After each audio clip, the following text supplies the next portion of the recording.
Bonjour et bienvenue dans cette série de vidéos où on va répondre aux questions de cours qui pourront être à l'examen du droit des affaires. Dans cette série de vidéos, je vais vous donner une liste des questions les plus importantes à savoir du droit des affaires. Je vais vous montrer comment répondre à chaque question et je vais vous expliquer la réponse en détail comme ça pour bien comprendre. Donc on est arrivé à la 8e question. Dans cette question, on va voir l'Assemblée générale ou bien la différence entre l'Assemblée générale ordinaire et extraordinaire. D'accord? Donc, dans cette vidéo, on va voir la signification déjà de l'Assemblée générale. Qu'est-ce que ça veut dire? On va voir l'Assemblée générale ordinaire, sa signification, comment ça déroule, et aussi l'Assemblée générale extraordinaire, avec des exemples pour que vous arriviez à bien comprendre. D'accord?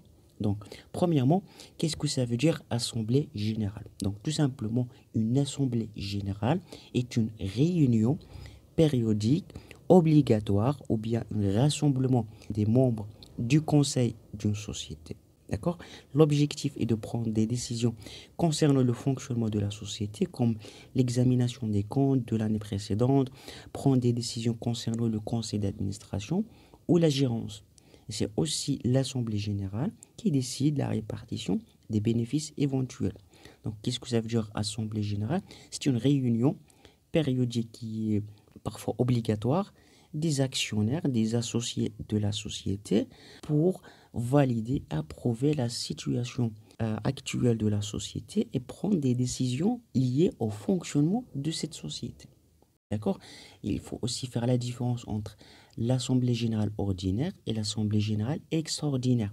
Parce que le déroulement et les décisions prises au niveau de ces deux assemblées est différent.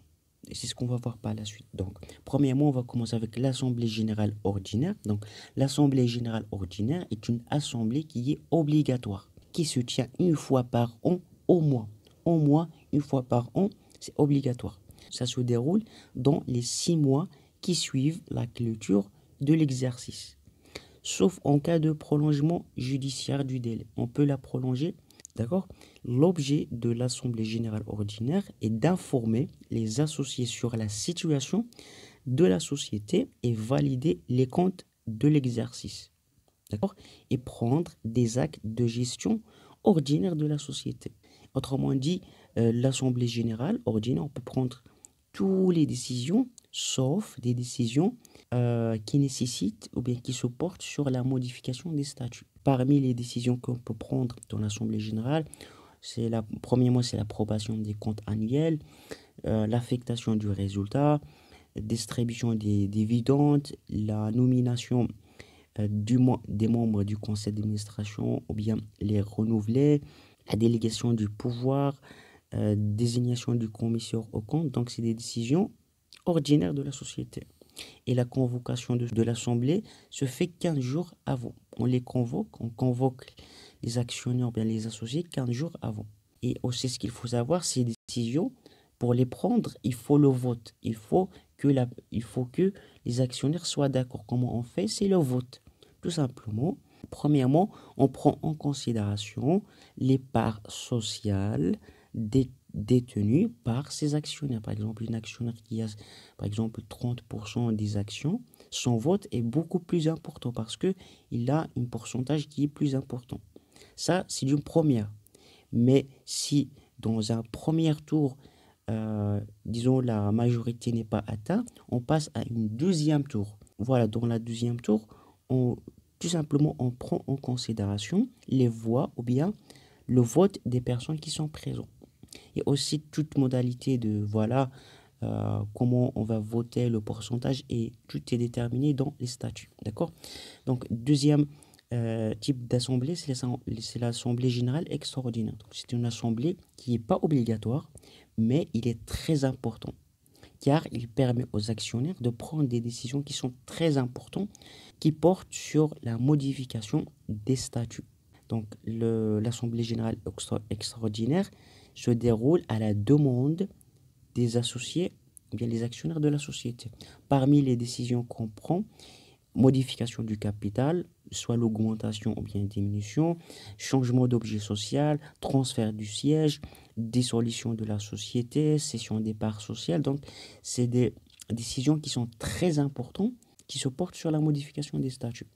Et aussi, ce qu'il faut savoir, c'est que les décisions prises au niveau de cette assemblée, voilà, doivent respecter un certain critère. Par exemple, c'est que il faut que deux tiers des associés doivent être d'accord avec cette décision dans un premier tour. Dans un premier tour. Et dans un deuxième tour, si voilà, ils n'ont pas arrivé à avoir ce pourcentage, il faut que les actionnaires qui votent, au moins, ils doivent avoir un cinquième des actions. Ça veut dire 20% des actions. C'est eux qui peuvent voter dans cette assemblée sur ces décisions. Et toute autre modalité de, voilà, du pourcentage, comment vous votez, est déjà précis et déjà écrit dans les statuts. D'accord? Donc, en général, c'est ça la signification de l'Assemblée générale, la différence entre Assemblée générale ordinaire et extraordinaire. J'espère que vous l'avez compris. Donc, de toute façon, si vous avez des questions, vous pouvez me les laisser dans les commentaires. Dans la description, vous trouvez toutes les parties que j'ai expliquées jusqu'à maintenant. Et si vous avez encore des difficultés à comprendre la manière dont moi je vous explique en français, le lien dans la description d'une méthode qui vous permet de parler français couramment en seulement 30 jours. Allez, je vous dis bon courage, à la prochaine vidéo.